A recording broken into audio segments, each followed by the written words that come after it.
Très bien. Bonsoir et merci à la ville de Malaga et au Centre Pompidou d'organiser ce cycle de conférences, puisque Patrick Berger est venu inaugurer les conférences au moment de l'ouverture de l'exposition, très belle exposition d'architecture. Nous, les architectes, nous félicitons lorsque nous avons la chance de voir autant de belles pièces historiques presque, pour la plupart d'ailleurs historiques maintenant, dans un musée. Donc merci au Centre Pompidou et en particulier, j'ai vu qu'il y avait la maquette de la bibliothèque, qui est une pièce exceptionnelle maintenant, puisque c'est la maquette du concours. Je ne savais pas où elle était. Je pensais qu'elle était à la Bibliothèque nationale, mais en fait, elle est dans la collection du Centre Pompidou. Bon. Peut-être c'est mieux, car elle voyage, puisque aujourd'hui, elle est à Malaga. Alors, je vais vous présenter plusieurs choses, enfin plus exactement deux types de travaux, qui sont des travaux de recherche. Une recherche qui est importante, que l'on a appelée Groundscape, un peu bizarre peut-être comme nom, mais on n'a pas voulu appeler cette recherche underground, ou bien basement, ou bien cour anglaise, ou bien sous-sol. On a préféré s'orienter vers cette notion du paysage du sol, comme le landscape. C'est un travail important qui nous a permis petit à petit de constituer beaucoup d'informations et de mettre en perspective différents projets. Et vous avez ici une vue de l'exposition que nous avons petit à petit organisée dans notre bureau, de façon à présenter ce travail. Et ce travail a fait l'objet d'un livre, on en parlera tout à l'heure, qui est un livre qui est la somme des entretiens qui ont eu lieu avec Frédéric Minguerou, qui est un des plus fameux curateurs d'architecture en Europe et qui justement collectionne beaucoup de pièces d'architecture, dont la maquette de la Bibliothèque nationale. Une image, pour commencer, qui est l'enfer de Dante, pour dire que la notion du sol et du sous-sol, plus exactement, est une notion qui fait peur. Ce n'est pas nouveau, depuis l'Antiquité, on construit, on occupe le sous-sol, mais dans des conditions qui sont des conditions souvent en relation avec une vision ou un moment dramatique de la vie. L'idée ici, c'est de mener une recherche pour mettre en évidence que le sol n'est pas une surface de séparation, mais plutôt un lieu de ressources. Voilà par exemple un projet, il y a 30 ans, que j'ai proposé pour le campus de l'université de Angers. Aujourd'hui, on appellerait ça un learning center. D'ailleurs, on peut y trouver, 30 ans plus tard, des airs un peu japonais, un peu Sahana, sur le campus de l'EPFL. Évidemment, là, nous sommes plutôt assez horizontal. Le sol est plutôt dessus, Sahana, le sol est plutôt dessous. Mais il y a une relation avec la topographie qui est une relation intéressante, car cela permet de faire vivre ensemble plusieurs couches. Ces couches, elles peuvent être divisées, si je puis dire, suivant différentes épaisseurs, mais ces couches font apparaître évidemment le sol comme étant un matériau. C'est évidemment l'opposé de l'air. L'air est gazeux, le sol est solide. C'est de la matière. Des artistes très importants comme Michael Heiser ont fait la démonstration que le sol était un lieu qui permettait de comprendre la géographie et qui permettait finalement d'avoir une relation extrêmement enracinée avec le paysage. Lucio Fontana, lui, fait naître la troisième dimension d'une surface plane lorsqu'il coupe une toile. La toile devient un lieu d'épaisseur. La peinture n'est plus une surface, c'est un volume. Le travail que l'on a développé pour l'université de Séoul, l'université féminine, c'est un travail qui est en référence évidemment avec l'art contemporain, mais qui est surtout en référence avec une relation entre un campus et une ville. Voilà la situation avant le projet. Tout ce que vous voyez, c'est le campus. Et voilà la proposition de projet. En fait, l'idée, c'est de reconstruire la topographie originelle de ce campus. Nous sommes à Séoul. C'est une ville évidemment très intéressante car elle est construite sur des collines. Mais les collines ne sont pas construites sur le sommet. Il y a de la nature sur le sommet. Les collines sont construites dans la vallée. Et donc l'idée, c'est de retrouver cette géographie, cette topographie, en construisant non pas un bâtiment, mais en construisant un paysage. C'est une université féminine, ça a beaucoup d'importance, elle est chrétienne aussi, cette université. Elle a été créée il y a plus de 125 ans par une missionnaire américaine qui voulait enseigner, éduquer les concubines de l'empereur. Donc au début, elles étaient 7 ou 8. Aujourd'hui, elles sont 25 000 étudiantes sur le campus. C'est un très grand campus, important.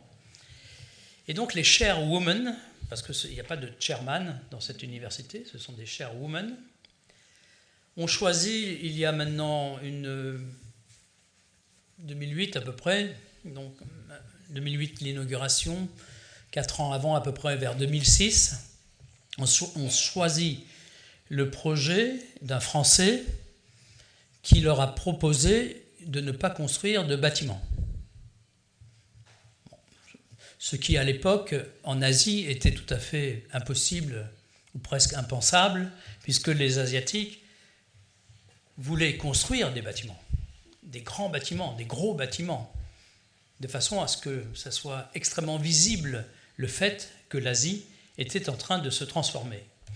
Ici, c'est un bâtiment important, 100 000 mètres carrés. C'est plus du double, enfin le double, disons, du centre Pompidou à Paris, à peu près. Ça dépend si on compte les sous-sols ou pas, mais c'est donc un bâtiment de très grande dimension qui a complètement disparu dans le paysage. Et l'idée, c'est d'organiser justement un prolongement de la structure urbaine du quartier avec cette vallée qui a été creusée au cœur du bâtiment. Autour de cette vallée, qui est tout en verre, transparent, la lumière va pouvoir pénétrer à l'intérieur de l'édifice et petit à petit faire vivre, si je puis dire, toutes les fonctions qui s'organisent autour de cette vallée. Au-dessus, un jardin, un parc qui vient compléter le parc existant et recréer finalement le paysage que l'on pouvait imaginer peut-être à l'origine du campus de l'université. Nous avons donc une espèce de dialectique entre la nature et l'architecture.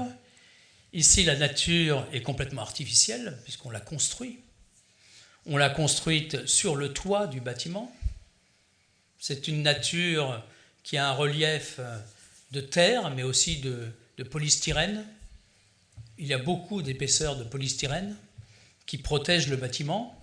et qui permettent aussi d'alléger le poids de la Terre, car cette forme, des fois, crée une épaisseur de 2 mètres, 2 mètres 50, 3 mètres entre le niveau du sol que vous voyez et les plafonds du bâtiment à l'intérieur. Cette nature artificielle protège l'ensemble des fonctions qui se développent à l'intérieur de ce que l'on appelle à Séoul le Campus Center de l'université de Iwa. Iwa, cela veut dire en coréen fleurs de poirier. Et les fleurs de poirier ont ces derniers temps donné quelques poires, car cette université est devenue très célèbre dans l'actualité, car c'est à partir de cette université que le mouvement de protestation et de contestation est né à Séoul. Plus de 2000 étudiantes, pendant plusieurs semaines, sont restées dans cette vallée pour manifester leur opposition à la présidente. Donc aujourd'hui, cet espace public, qui était le cœur de l'université, est devenu un lieu historique de référence qui a maintenant rempli parfaitement sa fonction, pas seulement pour y accueillir des événements comme le cinéma ou les concerts, mais aussi comme un lieu de référence dans la ville qui a fait naître une résistance et un mouvement très important dans le pays. C'est un bâtiment aussi, comme il est enterré, qui a une résistance ou une résilience, une durabilité tout à fait importante. Il y a des typhons, il y a des tremblements de terre. Les bâtiments enterrés résistent mieux, évidemment, que les bâtiments en superstructure, mais aussi on récupère les eaux de tous ces typhons et qui descendent de la colline, ou des pluies qui descendent de la colline, et nous avons un ensemble de systèmes de ventilation sur le côté que nous appelons en français un puits canadien, c'est-à-dire que vous avez ici, je ne sais pas si vous voyez ma souris, non, vous ne la voyez pas, mais vous avez sur le côté des parois qui vont être léchées, si je puis dire, par l'air, qui va se refroidir l'été et qui va se réchauffer l'hiver. Donc il y a une inertie thermique extrêmement importante et des économies d'énergie très très significatives qui ont fait connaître maintenant ce bâtiment comme un bâtiment de durabilité. Alors évidemment c'est un sport un peu inédit pour un architecte. Moi je suis l'architecte où souvent mes clients me disent vous êtes quand même un architecte un petit peu curieux parce qu'en général lorsque le chantier commence, bon évidemment on fait un trou mais vous faites des trous souvent, des grands trous, des très grands trous. Et puis petit à petit, plus ça avance et moins on voit le bâtiment. Donc effectivement, à la fin, il n'y a pas de bâtiment. Ce qui pour un client est un processus un petit peu inédit ou paradoxal. Pourtant, il y a une présence extrêmement forte de cet édifice. Cette présence n'est pas une présence, je dirais, toujours visuelle, mais c'est une force. Car en fait, on découvre un lieu qui est finalement inoubliable, car c'est un dispositif qui n'est pas un bâtiment en lui-même, mais qui est plutôt un réseau. Et vous verrez que petit à petit, ce réseau devient un thème extrêmement important dans la recherche en ce qui concerne le groundscape. Ici, à Berlin, c'est un prolongement du projet de la bibliothèque, mais inversé, puisque les bâtiments se trouvent au centre de la végétation, du verger, de pommiers. Les bâtiments ont disparu. L'idée, en fait, c'est aussi, pas seulement, encore une fois, un dispositif esthétique, mais c'est aussi un dispositif politique. Car ce projet a été proposé dans le cadre de la candidature de Berlin pour les Jeux Olympiques.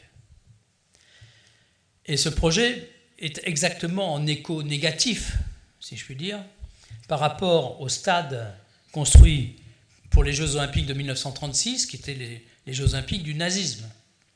Nous avons là donc une disparition de l'architecture et au contraire l'apparition d'un verger avec des pommiers, ce qui évidemment rend un petit peu moins spectaculaire le défilé des troupes entre les pommiers. Ça a un côté un peu grotesque, mais pas du tout antipathique finalement, quand on y pense. Donc, les Allemands ont aimé beaucoup. Ils ont tellement aimé qu'ils ont, même s'ils ont perdu la candidature pour les Jeux Olympiques, à l'époque c'est Sydney qui a gagné, nous avons réalisé le projet, qui reste un projet tout à fait emblématique à Berlin, avec cette organisation d'un espace ouvert, public, et l'ensemble des bâtiments qui se trouvent au cœur de cette surface verte, avec là aussi et toujours la présence de la lumière qui permet d'avoir une relation entre le dedans et le dehors sans sentir le poids de la terre, par exemple, à Séoul, ou ici le poids du métal. La charpente que vous avez sous les yeux, c'est à peu près 5000 tonnes de métal.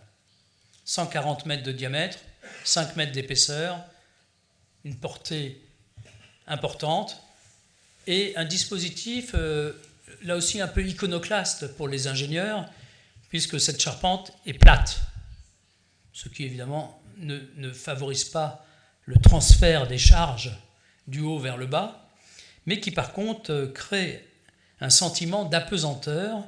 Nous sommes sous des tonnes de métal et nous n'avons pas du tout le sentiment du poids. C'est toujours ce travail du paradoxe entre des lieux qui sont des lieux a priori difficiles à vivre et en réalité extrêmement confortables dans l'usage. Par exemple, ici, vous voyez le travail de ce plongeoir qui est assez amusant puisque c'est un peu comme un immeuble avec des fenêtres et des balcons. Évidemment, ce qui est intéressant, c'est que lorsque vous vous jetez du balcon, vous tombez dans l'eau, donc vous avez quand même moins de chances de réussir votre suicide que du balcon de chez vous. Et il y a là aussi une dimension architecturale dans ce plongeoir et une certaine ironie, puisque c'est un morceau de la charpente qui a été découpé et installé verticalement de façon à ce qu'à partir du plus haut plongeoir, on fasse un premier tour dans la charpente avant de tomber dans l'eau, ce qui ne laisse pas indifférents les plongeuses et les plongeurs allemands qui s'entraînent à cet endroit. Le dessous, c'est aussi évidemment le lieu du sacré, depuis toujours, avec des références extraordinaires que vous connaissez, mais aussi des dessins et des lieux mythiques. Et nous avons, dans le cadre d'une consultation pour un sanctuaire dans le sud de la France, essayé d'interpréter ce travail de relation avec le sol en proposant une église à ciel ouvert, incrustée dans le sol, avec cette magnifique référence éthiopienne, qui est une merveille. Ici, nous avons soulevé l'épiderme de la terre, nous en avons découpé un morceau et introduit un lieu de pèlerinage, mais aussi un lieu de concert dans la surface du sol. Cette intention est née en fait de la présence d'une sainte qui habitait dans la petite maison, je ne sais pas si vous la voyez, petite maison qui est ici. Et donc cette sainte a vu plusieurs fois le Christ, mais elle a vu très souvent la Vierge, qui lui a passé commande. Chacun a les clients qu'il mérite ou qu'il peut. Donc la Vierge lui a passé commande pour construire une église. Et donc elle a fait construire l'église que vous voyez là-haut. Donc cette sainte qui a connu un certain succès, qui connaît toujours un certain succès, a engendré des pèlerinages. Et donc ce petit village de Notre-Dame-du-Lot doit accueillir bon nombre de pèlerins et de manifestations. Et donc nous avons imaginé de travailler sur cette légère surface, sur cet épiderme du sol, pour mettre en relation la maison de la Sainte, que vous voyez à droite, et puis la traversée de l'église à ciel ouvert qui va nous conduire jusqu'à l'église de la Vierge qui se trouve en partie haute.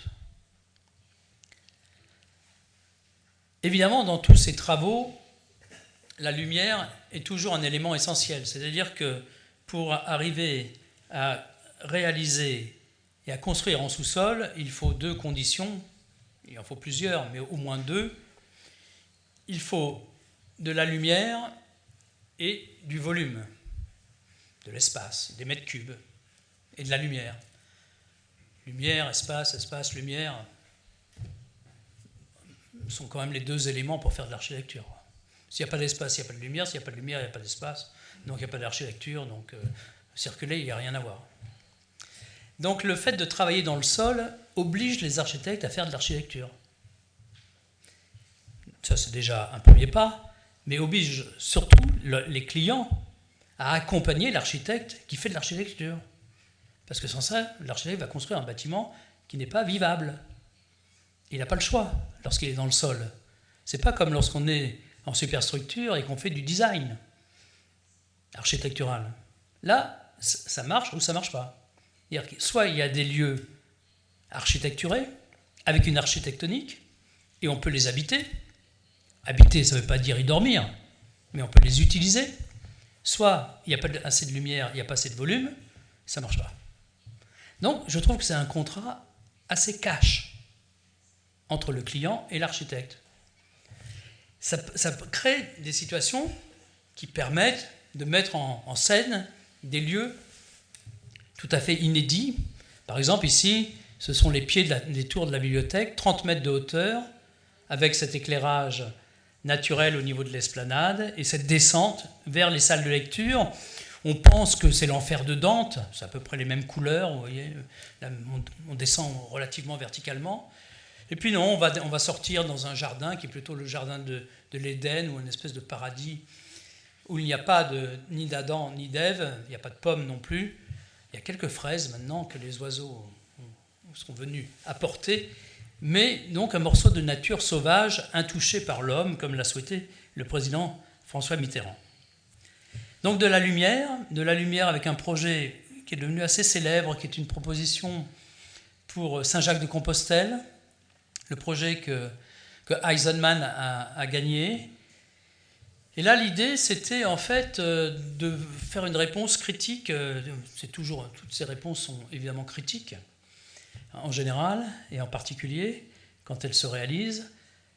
Ici, vous voyez que la dimension de la Cité des Arts, telle qu'elle s'appelait à l'époque, a sensiblement la même dimension que la cathédrale de Saint-Jacques de Compostelle. Bon, c'est sympathique, mais déjà, quand on commence comme ça, on sait que ça ne va pas marcher. Et donc la cathédrale de Saint-Jacques de Compostelle, c'est la cathédrale de Saint-Jacques de Compostelle. Autour de la cathédrale, il y a Saint-Jacques de Compostelle.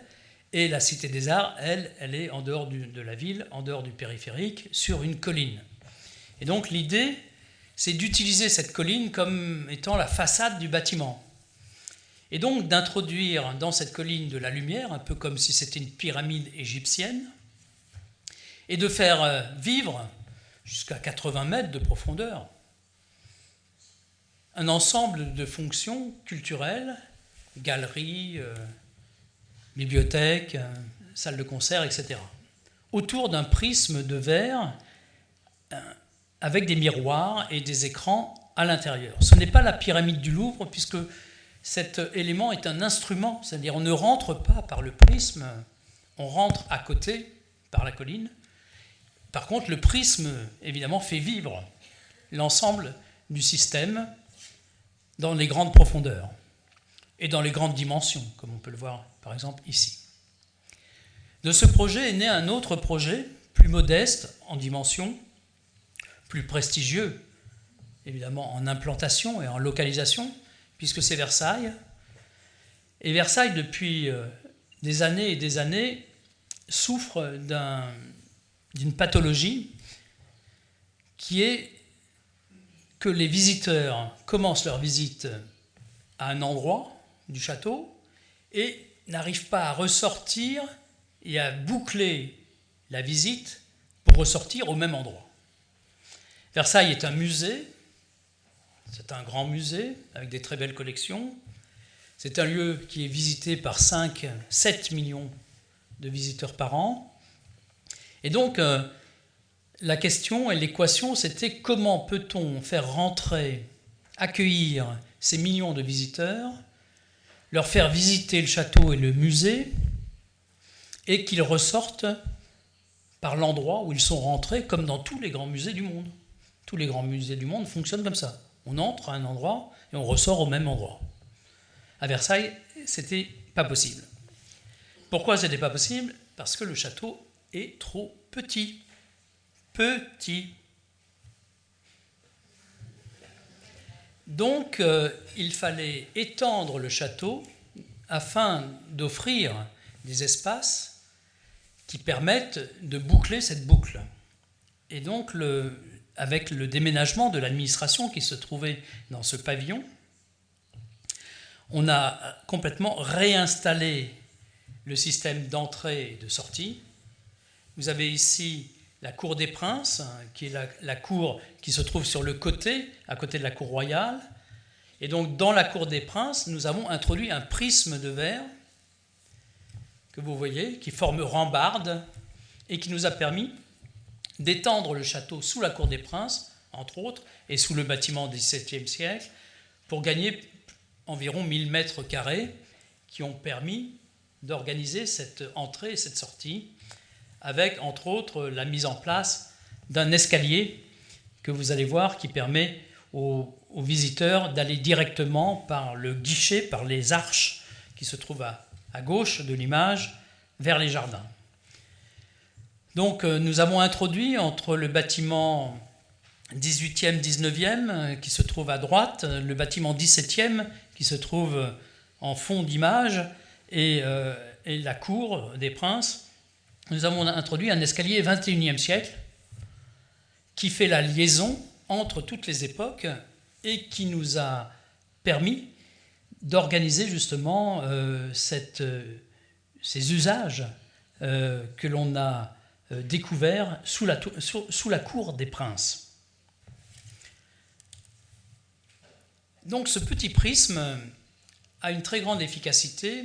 Il permet d'introduire la lumière naturelle, de la teinter en doré, et il permet donc de faire vivre, je pense que c'est peut-être voilà, la sortie, l'escalier, entre les différentes façades. Donc cette intervention est pratiquement invisible, et pourtant elle a complètement transformé le fonctionnement de ce pavillon. Je vais vous montrer le prisme. Vous voyez, c'est pas grand-chose. C'est une petite chose. Et puis la transformation du pavillon avec l'accueil, la galerie d'accueil. Au-dessus, il y a un restaurant que Alain Ducasse fait vivre. Très bon restaurant, très intéressant, très intelligent. Je ne vous donne pas le menu, mais je vous donne le mode d'emploi. Vous pouvez venir prendre le petit déjeuner, ce qui est quand même assez chic, très bien orienté pour le matin.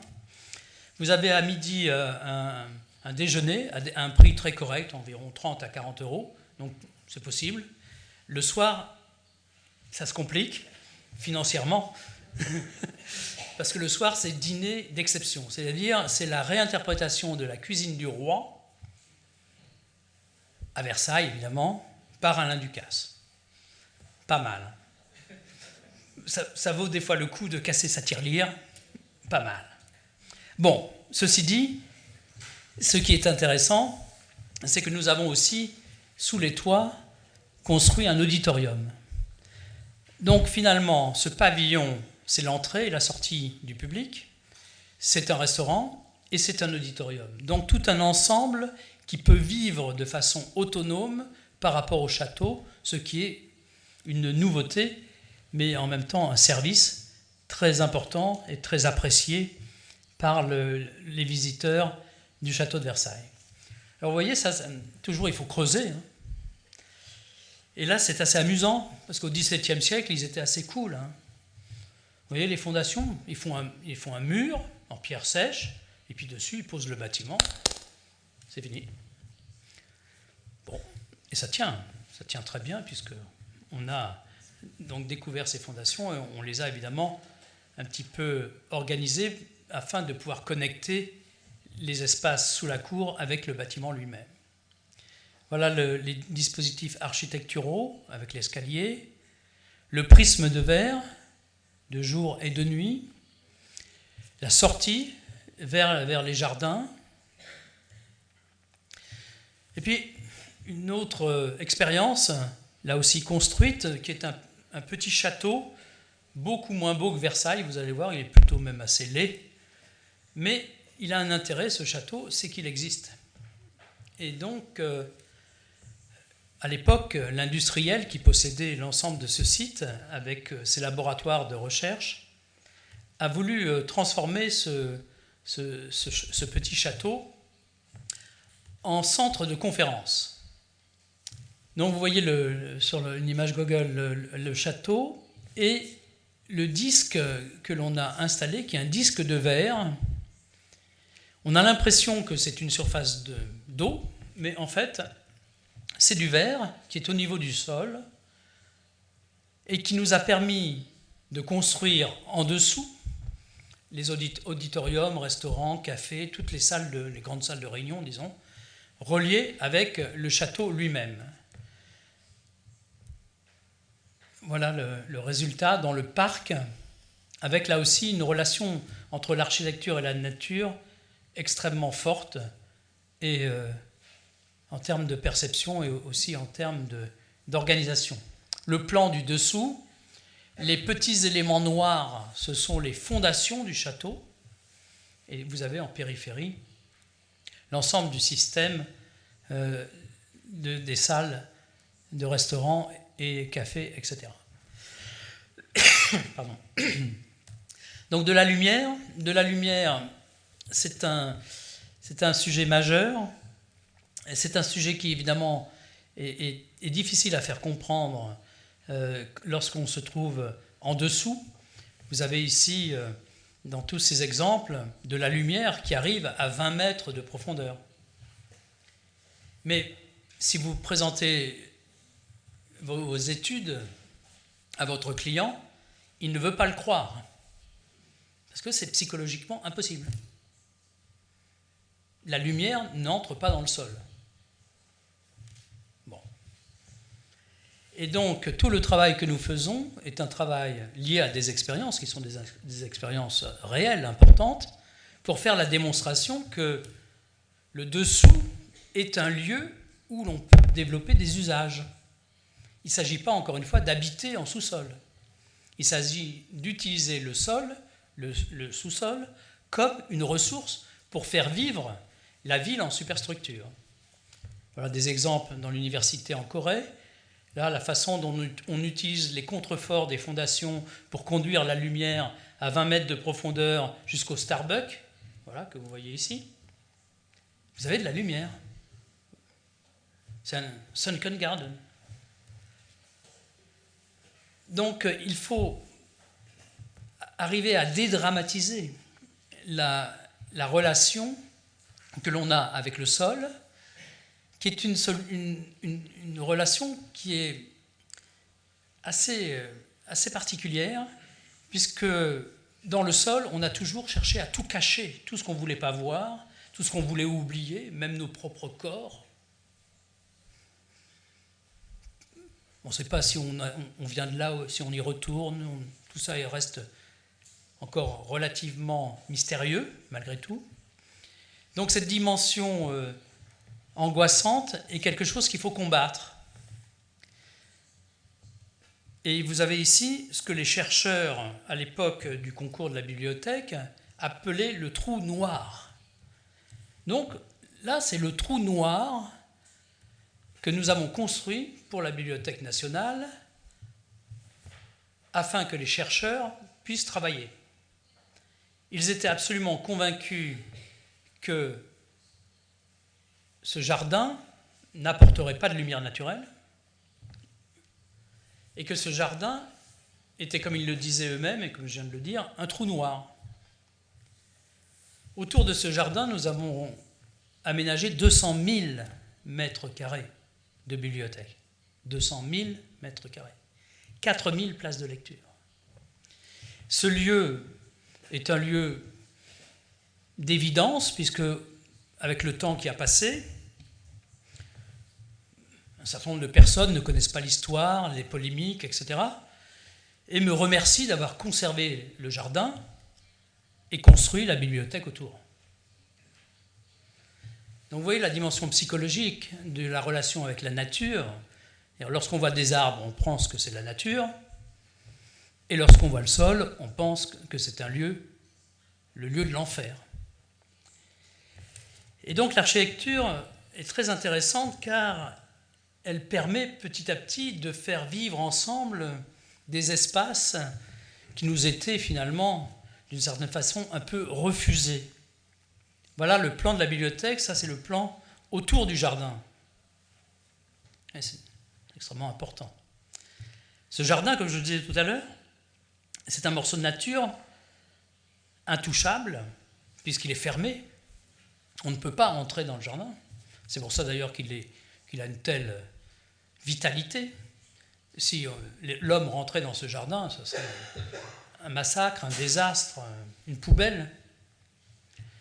Donc, c'est un peu le dernier ouvrage de conservation qui est protégé par la bibliothèque. C'est un morceau de nature, mais que nous avons construite. C'est-à-dire, c'est une nature artificielle. Nous avons pris des arbres dans une forêt près de Rouen et nous les avons transportés un par un afin de les planter avec des grues.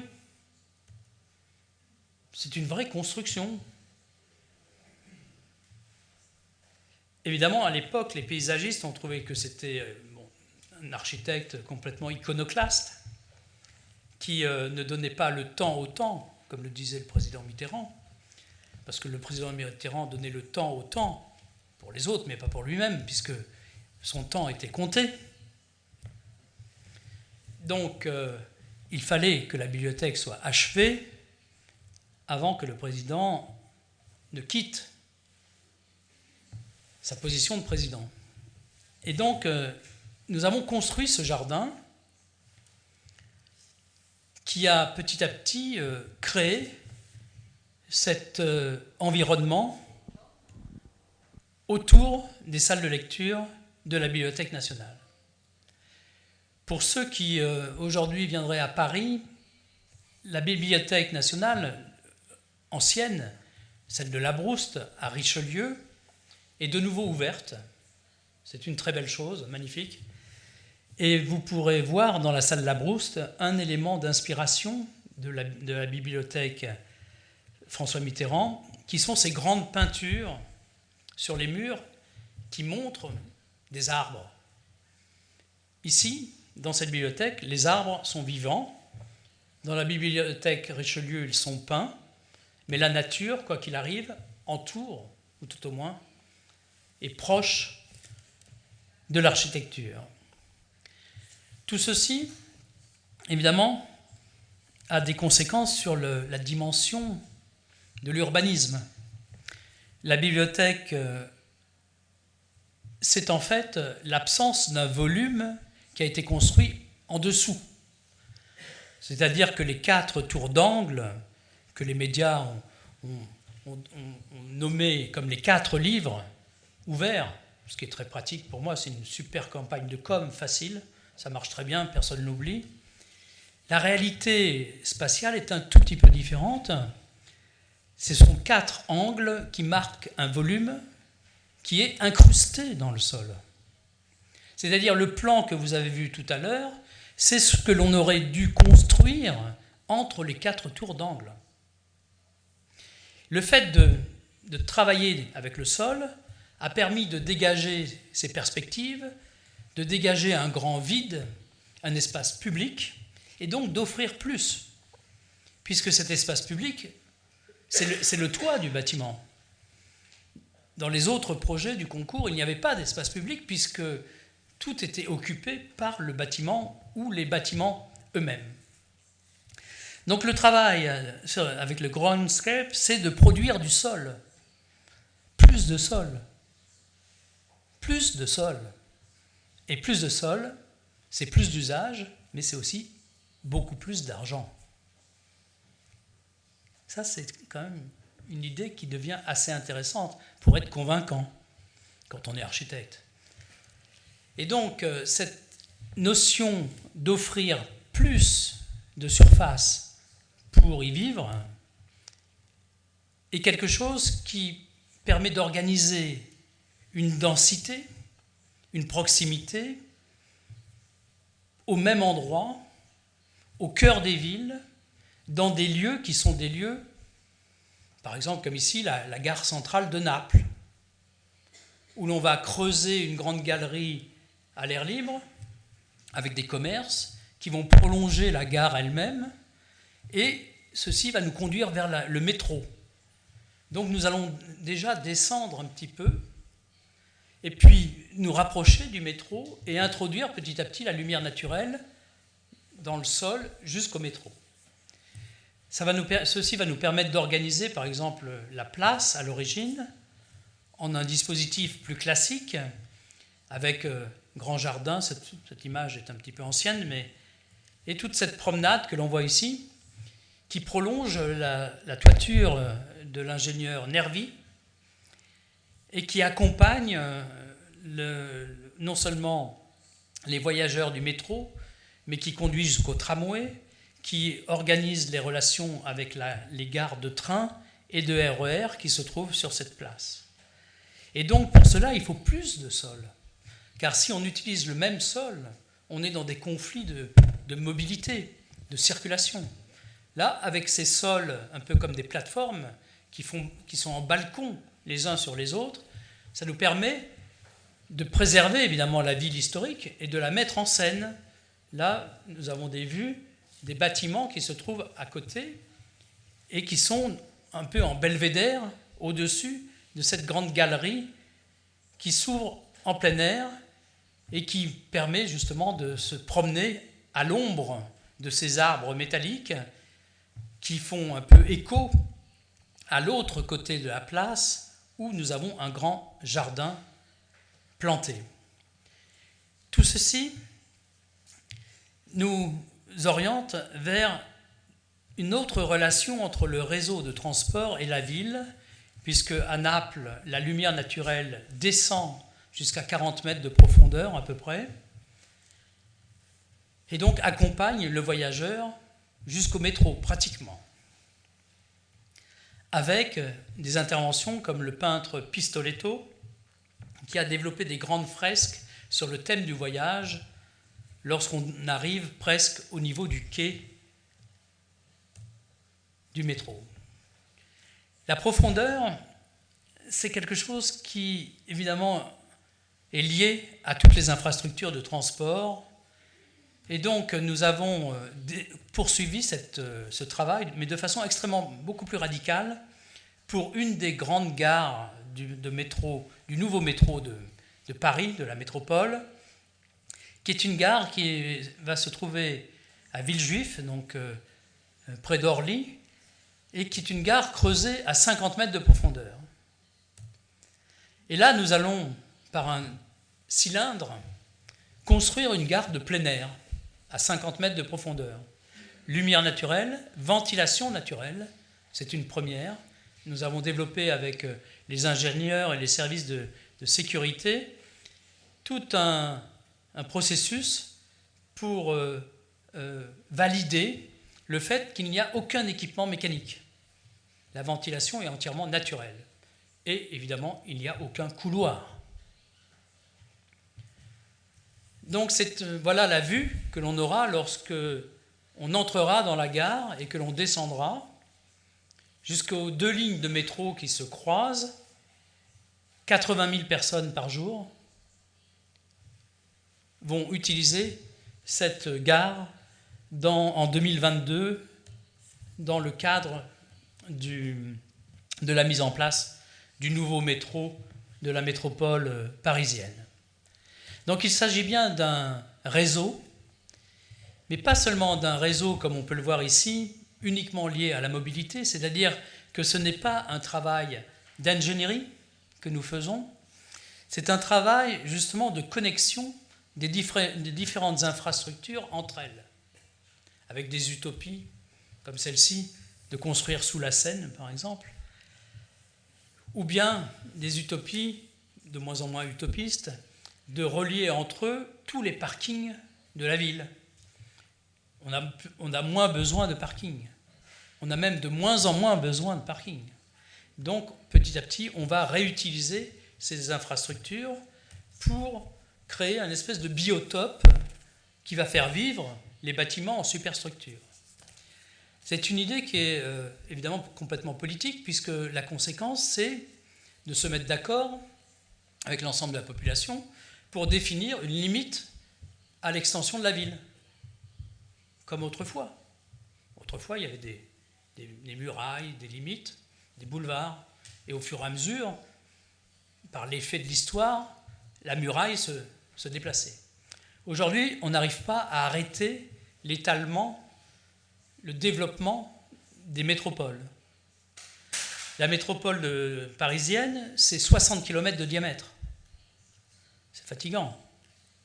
Quand vous travaillez à 40 km de votre lieu de travail, c'est extrêmement fatigant. C'est extrêmement cher, c'est polluant, c'est absurde. Donc l'idée, c'est de densifier la métropole en créant un réseau, mais pas un réseau d'ingénierie, mais un réseau vivant qui connecte le dessous, toutes les installations du dessous, par rapport à la superstructure. Le grand public pense que quand tu vois des bâtiments, il dit oh là, les façades, ça doit être cher, les escaliers, les toits. En fait, nous, on pense que c'est beaucoup moins cher que tout l'investissement qui se développe dans le sous-sol. Dans le sous-sol, des milliards sont investis, mais de façon complètement autiste. Alors, il y en a un qui fait son réseau d'égout, l'autre qui fait son réseau électrique, l'autre qui fait son réseau de métro, mais personne parle à personne, et chacun développe ses milliards. Je fais un parking, le voisin fait un parking, il fait son mur, moi je fais mon mur, etc. Et donc, cette idée est une idée de transformation de la ville, qui est une idée évidemment de mettre en place une ville durable, plus de proximité. Moi, je trouve ça assez formidable d'habiter au 11e étage et d'utiliser mon ascenseur pour descendre à 20 mètres plus en dessous du sol pour aller me baigner dans la nappe phréatique. Je trouve ça assez sympathique.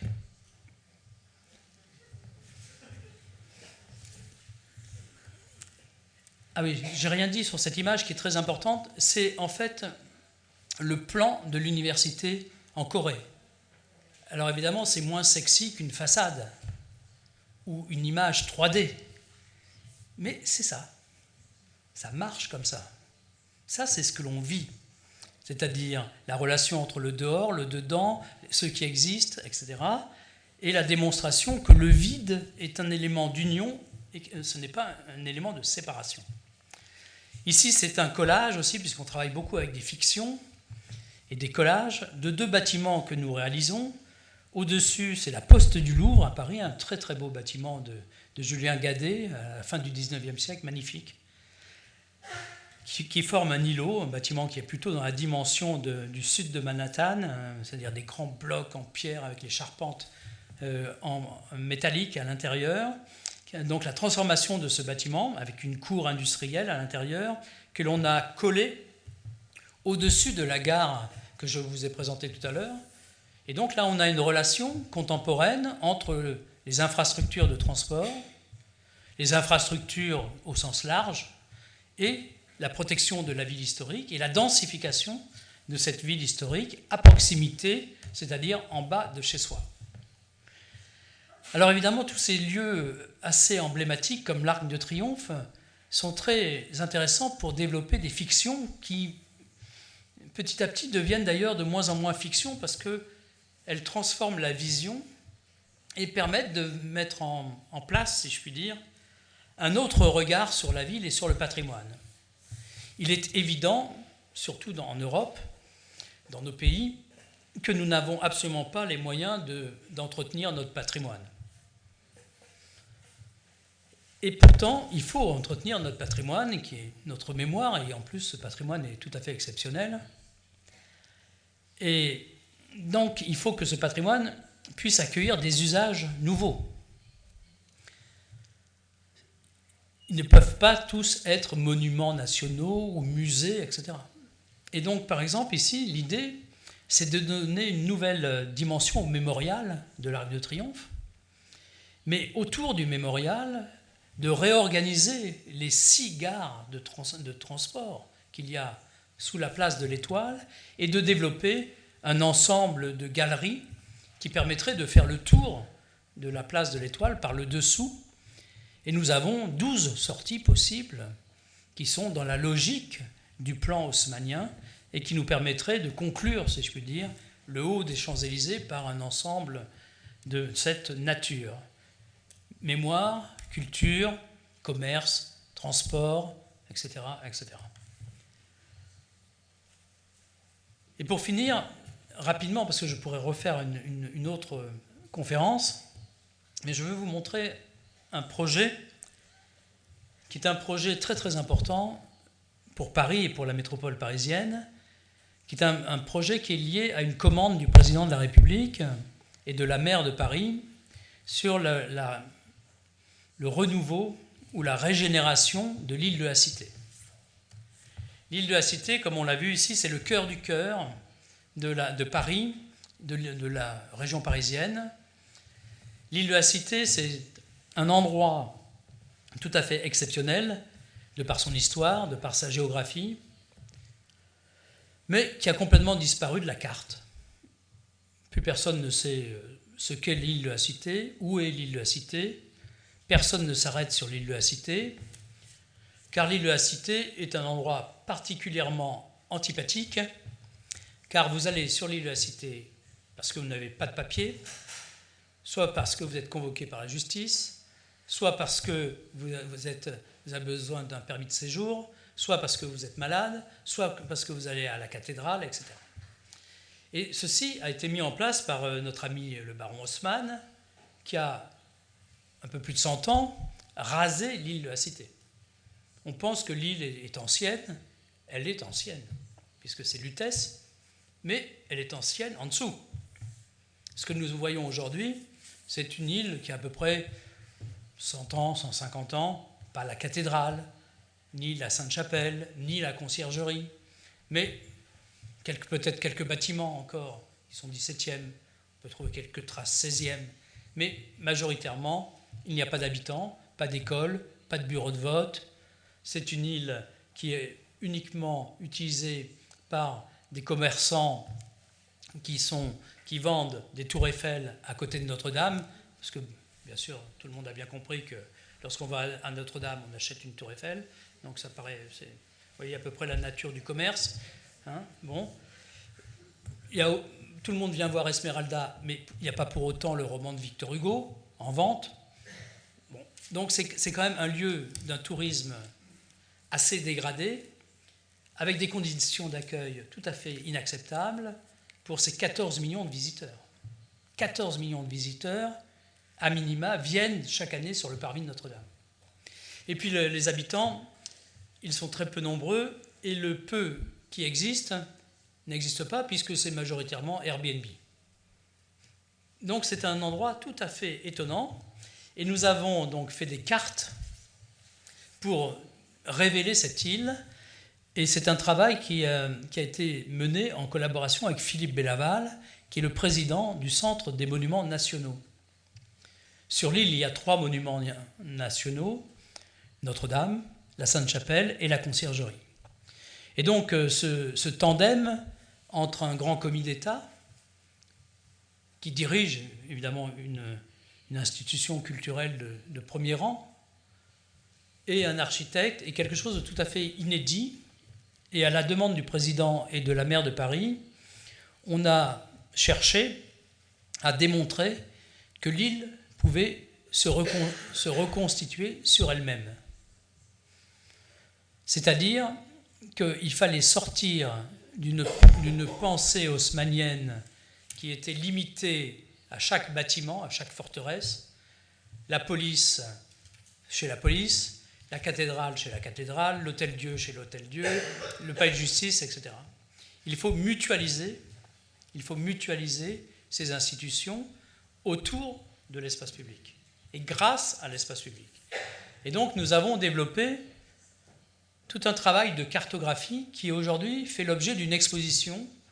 Vous êtes d'ailleurs invités à venir visiter cette exposition qui vient de s'ouvrir à Paris, dans la Conciergerie, et qui va durer 2 mois, et qui présente l'ensemble des cartes et de la documentation que nous avons élaborée pour transformer l'île de la Cité.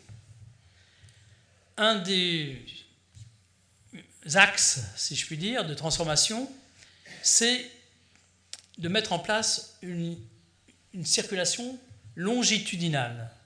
L'île est morte parce qu'elle est coupée nord-sud par toute une série de rues, et qui empêchent le passage au travers de l'île. Quand on compare l'île Saint-Louis, on a ici une rue centrale, alors qu'ici, c'est absolument impossible de traverser l'île. Donc, on a 2 objectifs. L'objectif de faire renaître un seul et même territoire et de considérer l'île comme un seul et même monument. De façon à ce qu'on traverse l'architecture et que ces architectures soient dans des relations plus ouvertes avec les touristes, les visiteurs, disons, de Paris et les citoyens, qu'ils soient parisiens ou français. Voilà une vue de Google en 2040, puisque la date, l'objectif, c'est 2040, mais aussi quelques images peu connues. Ici, nous sommes en 1925. Il y a une écluse. Donc, il y avait un usage très différent des 2 bras de la Seine. Vous avez l'affiche de l'exposition pour montrer que cette île a des ressources par le dessous, parce que Haussmann a parfaitement aplani l'île et a construit plusieurs niveaux de logistique avant de développer les bâtiments eux-mêmes. Donc il y a des ressources qui sont importantes. Il y a l'idée de mutualiser cette île, et donc le président a demandé à ce qu'il y ait une conférence, c'est-à-dire une table, un peu comme aux Nations Unies, qui rassemble l'ensemble des partenaires, si je puis dire, ou des copropriétaires de l'île, c'est-à-dire l'ensemble des institutions, les associations, mais aussi les gens du transport, etc., de façon à ce que cette conférence puisse permettre de travailler ensemble pour transformer l'île. Évidemment, il y a des élections présidentielles, mais on peut penser qu'après les élections présidentielles, l'île de la Cité sera toujours là. Et donc, le sujet reste totalement entier, et il faudra le traiter. Alors, peut-être que certains s'intéresseront plus à la cathédrale, d'autres plus à la police, d'autres plus à la justice, d'autres plus à l'espace public, mais il y aura des interventions publiques sur cette île pour la transformer et lui permettre de se régénérer.